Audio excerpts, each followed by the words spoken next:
Hello, this is the Green Corn Rebellion show, and today I'm here with my friend Emma Caterine. She is a fellow DSA member and activist. How are you doing today?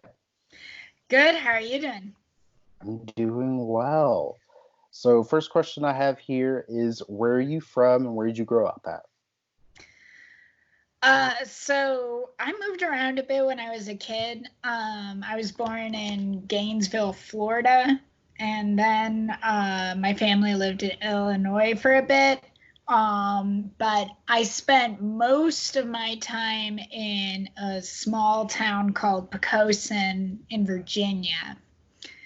Um, Poquoson was a weird place to grow up, especially as someone with the politics that I have. It's a very heavily military area. It's a very conservative town. A lot of Trump supporters, a lot of that sort of thing. And but it was also a place that really formed my politics growing up there, because I was a teenager during the when the war against Afghanistan and the war against Iraq really kicked off. And so I was seeing firsthand, people I knew, the parents of my friends, even my karate instructor at one point, were getting killed or maimed in the senseless wars. And the longer they went on, the more senseless it became clear. And so it was a crazy time to be growing up as a teenager there. All right. So why did you join DSA and what helped form your politics as you got older?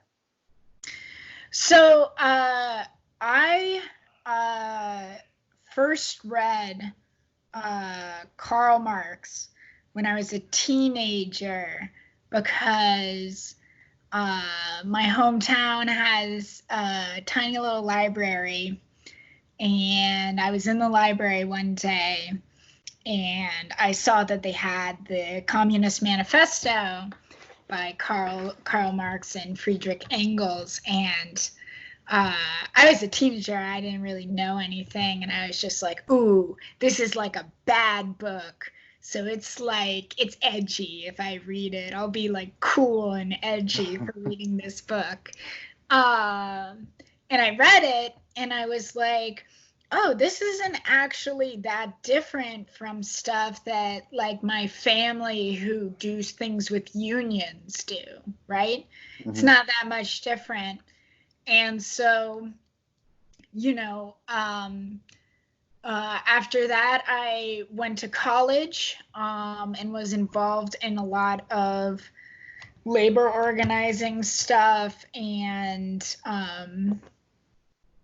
other kinds of activism.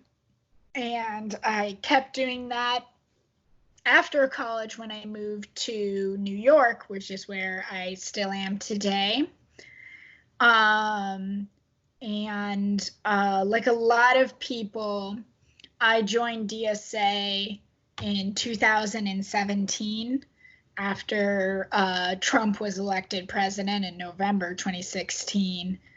I think, unlike a lot of people, I kind of came at it from the opposite direction of a lot of people, where I used to have much more sort of burn it all down type politics, where I was convinced that the system was what it was and it couldn't be changed through the electoral system, and it couldn't be changed through incremental changes, and that we needed some sort of massive revolution was going to be the only thing that would change anything. But what I saw from 2016 was like, is a bad guy, and he's done a lot of things that have made the wealthy and powerful very happy. But he wasn't their guy, right? Like, there were all sorts of capitalists and billionaires and, warmongers and other sort of people who I consider to be the enemies of people like you and me and everyone else. They were all lining up behind Hillary Clinton, right? Mostly because, they were like, this guy's an idiot. Like, we don't want him to be president because he's going to screw up everything for the rest of us. And what was crazy is that he won. Obviously, it was very close, but he won. And that showed me that the people who hold power currently don't actually have as firm of a grip on it as I thought they did.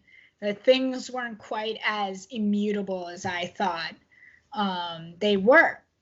And, I was here in New York, and I was like, well, who's doing stuff right now? Like, who is really seizing on this moment and giving people explanations for why Trump got elected, what we should be doing after Trump's election. And it was Democratic Socialists of America. Things like the protest at the JFK airport. We had some really big May Day actions that year. May Day is always a big thing in New York. But that year there was definitely more of a fierce sense of urgency, and the socialists were a lot more visible than they normally are. So, it was, I really joined DSA because it was becoming clear to me that this was the sort of, the only organization that was really adapting to the times and putting forth a path to a better world, and wasn't just, stuck in some orthodox reading of theory or whatever. All right. And along with being a DSA activist, you're a lawyer as well, correct? Yeah, I am a consumer rights attorney. Yeah. So what made you want to do that? I had been a community organizer for a few years after law school, for about 8 or so years. I was working with a lot of folks who have very traumatic lives. I was working with a lot of incarcerated people. I was working with a lot of sex workers. I was working in the human trafficking courts here in New York. And I just kind of got burnt out, to be honest. So I was looking for a change. And when I was working in the human trafficking courts, I wasn't a lawyer yet. I was just talking to people who were there and getting their stories. But I saw these lawyers getting up, and I was like, these people aren't that smart. I think I could do this. Like, seems like something I could do. They're not actually that smart.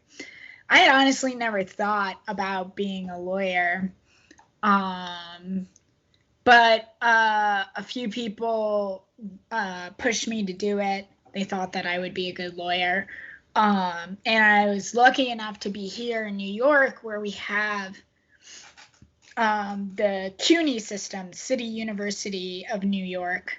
And that includes CUNY Law School, which is one of the cheapest law schools in the country. I don't think I could have really afforded to go anywhere else.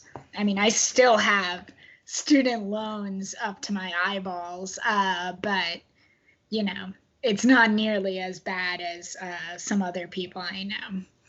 And when I was in law school and trying to decide what I wanted to do, I was in my contracts class, and I mean, people hate contracts, right?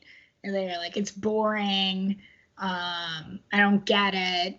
And when I was taking it, I realized that like all of my organizing and experience and things like Occupy Wall Street and reading Marx and reading other socialists, I was like, oh, these are just like the rules of capitalism that all these other people have explained.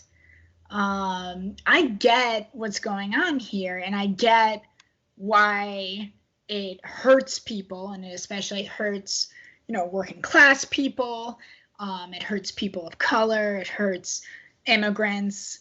And I was like, oh, maybe this is like the way, I can, maybe this is the sort of law that I should go into because, it's consumer rights. You don't have to be a socialist to be a consumer rights attorney, but I think it's a nice pairing. All right.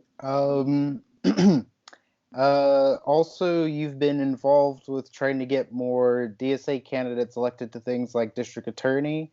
Could you tell me more about that and talk about why we need more socialists in those positions? Oh, yeah.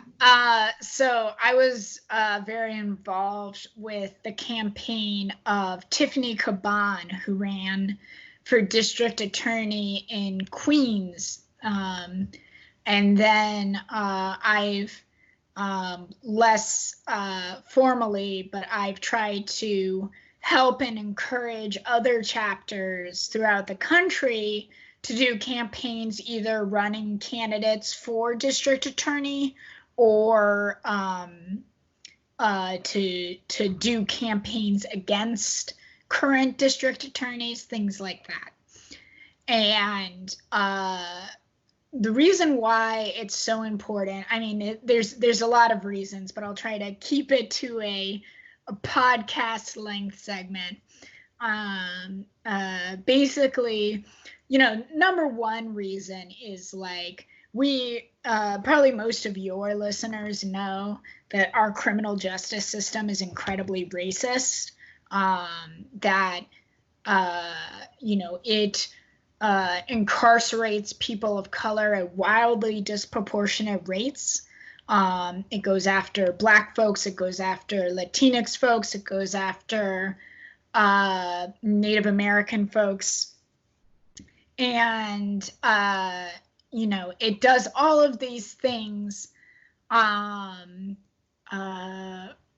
in order to maintain the order of our society. And that's why socialists should be involved in this particularly, because, in addition to the criminal justice system being racist and using racism, the overall purpose for doing so is to maintain some kind of social order.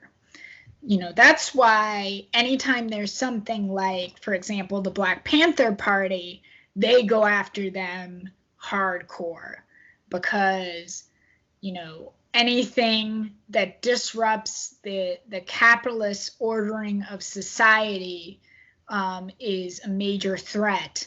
And that's essentially why our modern criminal justice system exists. It exists to protect the relations of property in our society. And so when we participate in district attorney campaigns, we can disrupt that, right? We can we can elect candidates who are going to say, I'm done with this. I'm done with this racist prosecution bullshit. Like, we're not going to prosecute people for smoking weed, because smoking weed, number one, it's not a big deal. Lots of people smoke weed and it's fine. But number two, fucking Chad Worthington in the Upper West Side, who's like smoking weed with all his prep school friends, he's not going to get arrested, right? It's going to be, working class kids in my neighborhood, Crown Heights, or in East New York, or in Brownsville, or in the Bronx. It's the kids, it's the people who are the working class, who are the people whose exploitation ensures that the rich get to live their fabulous rich people lives. And the other thing we can do when we get involved with district attorney campaigns is we can use that power. Not only can we stop using that power against working class people, against people of color, we can also use that power for working class people. A lot of people don't realize that criminal laws apply to corporations. It's just that they don't actually get enforced. It's this wild paradigm that really started developing in like the 1970s.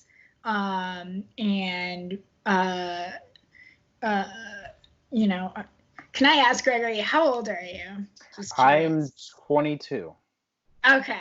So you probably don't remember the Enron scandal. No. But you basically know what it is. That there's a big company named Enron, and there's this huge, massive fallout and this huge prosecution around it and around its accounting firm. And they were very big, ambitious criminal prosecutions, and they went terribly. One of the Enron guys killed himself. One of the accounting firm that worked for Enron basically fell apart, and tens of thousands of people lost their jobs. And so it was this situation where the prosecution seemed almost as bad as the things that Enron had done. And Enron had done some pretty shitty things. They had taken advantage of electricity blackouts in California that, caused major pain to lots of people and even some deaths, in order to make money for themselves through, speculation stuff that I don't really want to get too much into. But, the basic thing that happened because of all of this scandal was that the Department of Justice, the federal prosecutors, were like, whoa, we can't have this happen again. So we're just going to do these things called deferred prosecutions. We're not going to prosecute corporations anymore. We're just going to make deals with them. They have to pay, a fine of whatever amount. And that way we don't cause any corporations to fall apart. We don't have tens of thousands of people losing their jobs, and we don't get bad PR. But the thing is some corporations really should be prosecuted. And, they took the wrong lesson from this, because the lesson wasn't that Enron and the cronies who worked for Enron shouldn't have been prosecuted. It was that people's jobs shouldn't be dependent on criminal organizations, right? Yeah. That people should be able to have jobs that are good for society and aren't, using electricity blackouts to make yourself money. I mean, that shit's crazy. And so one thing it was really kind of the biggest reason that I was interested in Tiffany Caban's campaign in Queens was I was like, there are so many headquarters of companies and especially finance companies here in New York. It's like, what if we got prosecutors here to actually start to hold these people accountable for the crimes they commit? And, we pretty early on in the process, before DSA had endorsed Tiffany, we were interviewing different candidates for the Queens District Attorney to see who would be down for the kind of ideas that we were down for. And she was down, which was great. I was really excited about that. And, we're talking about everything from, wage theft to illegal evictions, massive frauds, deceptive advertising, all sorts of things, basically all the crimes you could imagine corporations doing. And the reason why it's so important to get actual criminal prosecutions rather than just giving them fines and handling things that way is that when a corporation is criminally prosecuted, they have to suffer some severe consequences. They can't just price it into like their business model where, I can tell you from my job, I'm mostly suing like debt collectors and landlords and companies like that. And a lot of them break the law and over and over again. We'll sue the same company like 7 times and they don't stop because they make so much money off of it that it's still worth it, even when they have to pay the fines.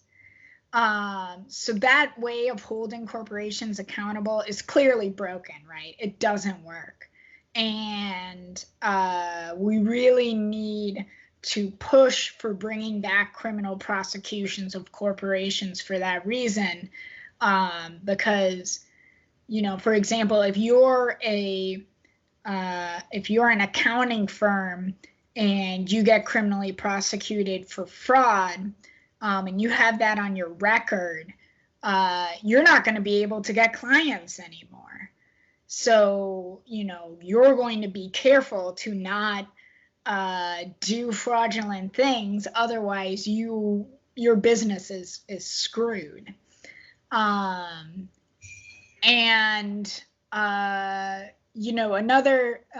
last thing I'd say that's important about these sort of district attorney campaigns is it's like a great way to build coalitions with groups in your communities. The coalition that was fighting for Tiffany Caban in Queens was amazing. And it was all sorts of groups like Make the Road New York, which is an immigrant community organizing group, Latina community organizing group. There was Vocal New York, which does work around people who use drugs and, getting marijuana decriminalized, stuff like that.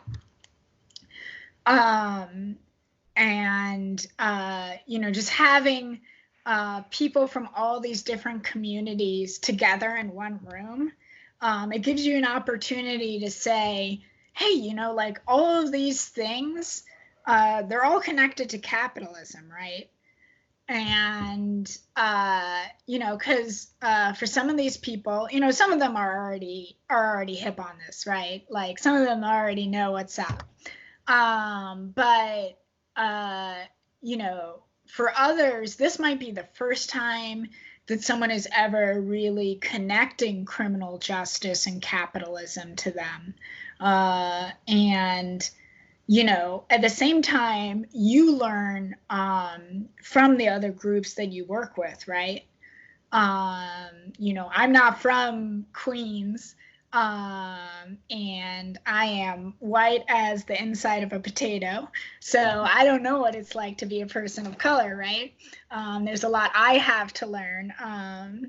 And so I think coalition building should always be an objective for any progressive or socialist organization. And you have so many different kinds of groups that get involved in district attorney campaigns that it's really just an opportunity that I don't think people should pass up. All right. Will you be running for office someday? Hell no. Why not? I mean, like, oh God, there's so many different reasons. Number one, and this really is like important. Someone else asked me this question recently, and it was the first reason I gave when I was talking to them as well. That like, we don't need any more lawyer politicians, right? Like, we really don't. I think the most, both in terms of like, the effect it has on like media portrayals and things like that, but also in terms of like the way that people think. We need more politicians like Alexandria Ocasio-Cortez in Queens, someone who, she's a bartender. And I see people all the time on Twitter and elsewhere who say like, oh, I'm a server or I'm a bartender, and it's so inspiring that you did this. And like, that's the thing, right? Is like, for so long, and it has a lot to do with how this country was founded, because this country was founded by a lot of lawyers. Being a politician and an elected representative was thought of as like this professional job, right? That you should be this well-learned person who's gone to lots of school, and you're wealthy and you're from well-connected families. And I think what more and more people are starting to realize, and I think the Bernie campaign really showed how that this is like millions of people have realized this, is that ordinary working class people are smart. They have good ideas. They have good values, progressive values. They're interested in making the world a better place. And there's no reason why they shouldn't be leaders in their own communities, other than that if enough of them start becoming leaders, then the rich are going to start having a harder problem. And that's something, of course, they don't want to happen. Like, also, who wants that headache, right? I mean, I have a few friends, and I know some elected representatives, and it's hard. It's hard. It's not an easy thing to get to, especially if you're, you're someone like us, fighting to make the world a better place against a political establishment that does not like you and does not pretend to like you even. They will attack you from day one, and it can be pretty gruesome. And I'm so grateful for the people in DSA and people generally who do choose to run for office, because it really is so important. And I hope, that one of your listeners out there might be interested. It doesn't take, as I said, it doesn't take any professional degree or fancy school or well-connected family. You just have to be passionate about the people in your community and ready to fight for them. All right. So how are you feeling about Bernie Sanders dropping out of the race? And what do you think we should do as leftists moving forward? Oh, I am so bummed. I mean, we're all bummed, right? It Yeah. sucks. And I mean, just the way this has all panned out, I think it's, none of us could have seen this coming. And the way that it all just rolled out, I mean, regardless of what you think about what went down in the primary or what went down in specific primaries, I have my own suspicions about how things went. But I mean, we don't even need any like straight up foul play to feel like we've been robbed, right? Bernie's power was always in the fact that he could canvass the hell out of the places that he was trying to win.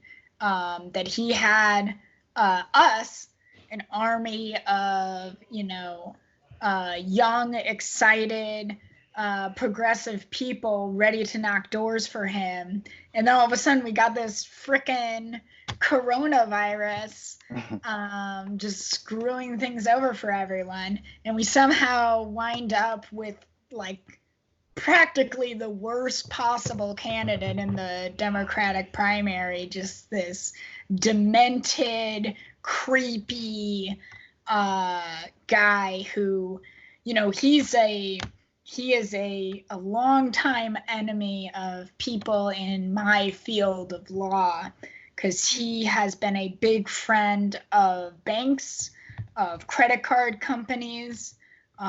He helped to write the 2005 bankruptcy bill, which did things like make it so you can get private student loans discharged in bankruptcy. And,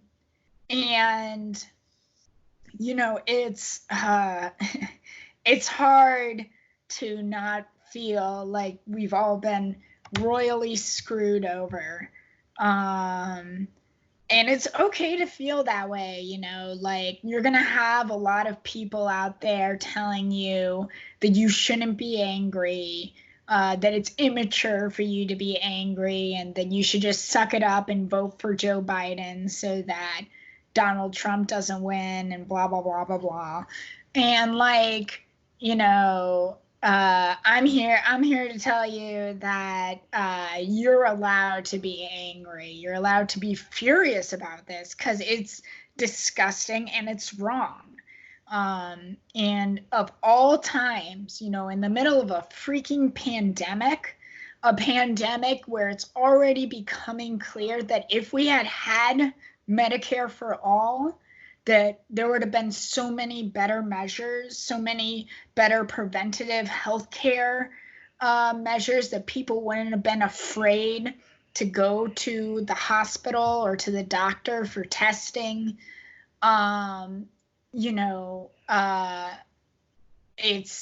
You need to take all of that outrage at the situation and use it productively. And when I say use it productively, I mean check out what's happening in your backyard, what's happening in your local races and your state races, and get involved.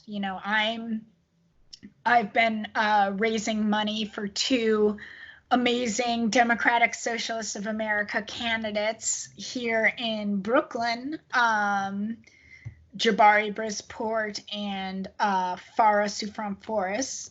And they are a teacher and a nurse, respectively. They're amazing working class socialists. And, we can't canvass for them right now. So instead, what we're doing is we are going all out with like social media fundraising. We're going to have mailers being sent out. We just have to adapt to this new situation and do the best that we can.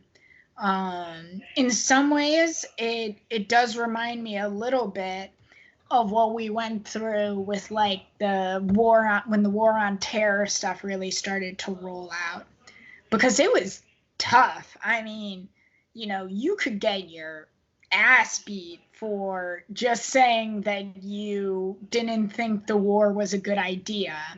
There are people, literally just like in like completely lost their minds, people who would, violently react to anything that they saw as unpatriotic or against the war.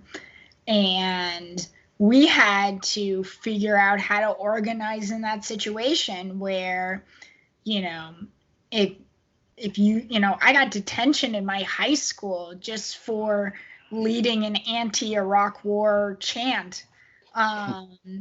And, you just have to figure out how to adapt to the circumstances and how to move forward in the best way you can. And I mean, it's a loss. It sucks. You just got to, lick your wounds and recommit to all the other races, because we've got a lot of stuff going on all across the country. Okay, so last thing I have here is talking about music. So yeah. So you listen to a lot of stuff. Like, I'm always surprised about the stuff that you post about on Twitter. Like, there's always something different. But I know that you're big into metal, like I am. And let's see here. First, how did you get into heavy metal, and what is your favorite heavy metal subgenre? Good questions. So I got into metal through my dad. My dad listens to metal, and he listens to stuff like Slayer and like a lot of like that sort of like 80s metal, like Metallica, things like that. So I grew up listening to that kind of stuff. And when I was in high school, there was like a small but plucky metal scene in southeastern Virginia. There's this venue in Norfolk, Virginia called the Norva, which I think got closed recently, which honestly is fine. It's kind of a shithole, so that's fine. But I saw a lot of cool shows there back in the day. And in terms of my favorite subgenre, I mean, like, I love so many. I think I love pretty much every metal subgenre. Like, even the really, like, corny ones, like hair metal. Like, I mean, Motley Crue's lyrics are freaking ridiculous, but I mean, it's hard not to have fun with that music, at least for me. But in terms of like my ultimate favorite, I think it would probably be thrash metal. I guess I never got that far from the Slayer I listened to growing up, but I like it fast. I like crazy guitar riffs, and I like to go to shows, and I like mosh pits. I like crowd surfing. I want the show to be like, I want to leave that show being like bruised in 5 different places and wondering like what even just happened. Yeah, let's see, what else do I have here? What shows have you been to? What bands have you seen in concert before? Or at least, what are some of your favorite ones that you've seen? Yeah. So like in terms of metal bands, one of my favorite metal shows ever was the headliner was a band called Black Breath, and another band called The Secret opened for them. They're both thrash metal bands. That show was wild. There was lots of crowd surfing. Mosh pits were insane. that was a real fun one. Oh gosh, what else? I've seen so many, and it's Mastodon was pretty dope. I saw them with Converge and High on Fire, who are also amazing bands. Mm-hmm. Who else? Gosh, I don't go to shows as often as I would like to anymore. Oathbreaker, they're really cool. They're kind of weird, but in a good way. They've got like this kind of like trippy, shoegazy type sound. There was a concert I was supposed to see before this coronavirus nonsense happened. Windhand, which is like a stoner metal band. They're really cool, and they were going to play with this black metal band called Devil Master from France. And everyone should check out Devil Master just for the album art that they have, because it is wild stuff. Yeah, that's a few. That's a few of the good ones. All right. Since you grew up, because you're about 10 years older than me, right? How old are you again? 30? I'm 29. 29? Okay, that's what I thought. Yeah, so you were a teenager or about a teenager, whatever, like new metal was popular. So like, yeah. do you like Korn and Limp Bizkit at all? I believe this is how we met, actually, was that I tweeted about either Limp Bizkit or maybe Kid Rock or something like that. I mean, like, I was a product of my time. There was this radio station in Hampton Roads, which is the part of Virginia where I'm from. It's called 96X. You know, when the radio station has X in the name, that it is like, it's hardcore, man. But they were the ones who were like playing like all of the early 2000s metal. You know, you got your like Godsmack, Disturbed, you know, Korn, Limp Bizkit. The one band out of all of those that I still like really love and listen to a lot is System of a Down. That stood the test of time for me. Ever since me and my friends in high school during, I think it was homecoming our sophomore year, maybe, we hijacked the school sound system and changed the music from whatever dance music it was playing to BYOB by System of a Down, and started a mosh pit at my school dance, which was pretty fun. That's so cool.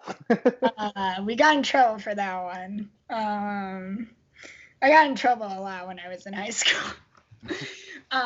Spent a lot of time hanging out at like Hot Topic at the mall.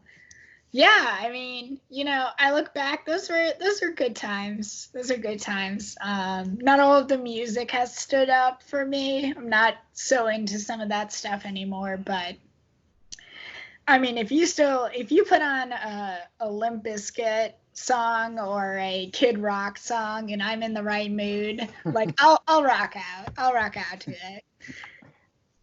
Yeah. And you also listen to hip hop a little bit too, right? Oh yeah. Oh yeah. Who's your favorite rap artist? Oh man. Or who are some of your favorite rap artists? Yeah, I mean, I really got into rap mostly through like the Southern hip hop scene that was coming up when I was a teenager, and then even more so like when I was in college, and and trap music started really becoming a thing. sort of like early trap music, like OJ the Juice Man and T.I. Yeah. and all those people. Um, but the group that really like, where I was like, oh man, this music is heavy. This music is heavy. Was Clips from Virginia Beach. The 757, which is where I was in the 757 too. So I was like, oh man, the 757. Just their production, the way their songs are produced, especially in their album Hell Hath No Fury, where it's just like those beats are like evil. They're just like ba-boom, ba-boom, ba-boom, ba-boom. But really like pared down, like simple. It's like a lot of the same kind of stuff that makes me like, like hardcore or punk music, where it's not very complicated, but it gets you into like almost kind of like a trance like state where you're just like, yeah. And we used to have a venue, I'm pretty sure Clips played there a few times, called the Peppermint Beach Club in Virginia Beach, that had both hip hop and punk shows. That place was cool. Got shut down, I think, because people got stabbed or shot or something like that. It was bad. There's also like, I mean, Southern hip hop is probably like my favorite. No. Stuff like Outkast, obviously. I'm also into like a lot of like the early gangster rap stuff in like the 80s, NWA, Ice Cube, Ice-T,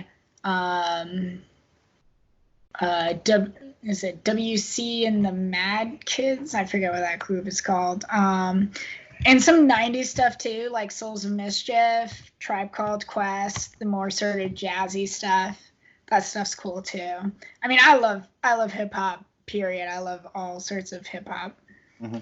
Did you know that Ice-T is in a metal band called Body Count? Yeah, Body Count. Yeah. I was actually just watching a video before I logged on with you of Run the Jewels talking about their love of metal music. I was trying to pump myself up for this because I knew we were going to be talking about metal. And Killer Mike, who is both in Run the Jewels and his solo career. I mean, everyone should check out his solo career because I think a lot of Run the Jewels fans probably don't know about it. His solo stuff is amazing. He talked about how going to see Body Count as a teenager was like a life-changing experience for him. And I found out about Body Count in like, I feel like the perfect possible way, which was I was with guys who I was in a metal band with at the time. And we were at a party in like someone's gross ass basement, just like a dank, dark, gross basement. We were all just drinking really cheap beer, probably PBR. And this guy comes up to us and he's got like missing teeth and he's dirty and kind of weird. But it's like one of those situations where you're like at a party and you don't feel like you can just like walk away or tell him to go away. You're kind of like cornered. But we start to realize that he's got like really good taste in music. And he's like, so you guys are in like a band. What kind of music do you play? And we're like, oh, we're like a metal band. And he's like, have you heard of Body Count? And we were like, no. And he's like, oh, you got to check out Body Count. And he did. And of course, it's I mean, that's good stuff. And they opened for Slayer back in the day. They kick ass. Great band. Yeah, they're great. I found out about them when I was in high school. It was like 2014. I think they released an album that year, and I was listening to Liquid Metal, and they said, oh, this is Ice-T's metal band. I was like, I didn't know he was in a metal band. And then I looked him up and I was like, this has existed like past my lifetime. Like this is like a 20, almost 30 something year old band. Like it blew my mind because I had no idea. And I was like, this is pretty cool. But yeah. Well, thank you for coming on. Where can we find you on social media? And do you want to plug anything before you go? Yeah, I'm on Twitter at Emma Caterine DSA. You'll find me. Just look me up. And the one thing I would ask everyone to do is to go to dsausa.org if you're not already a member and sign up to join. It's even more important now that we don't have the Bernie campaign to coalesce around. We need to have one place where we're all discussing things and organizing together. And I think DSA can be that space. And yeah, check out your local DSA candidates like Jabari and Farah here in Brooklyn. And if you have any money, please make some donations or volunteer or share them on social media. All right. Thank you for coming on. Thanks for having me on, Gregory.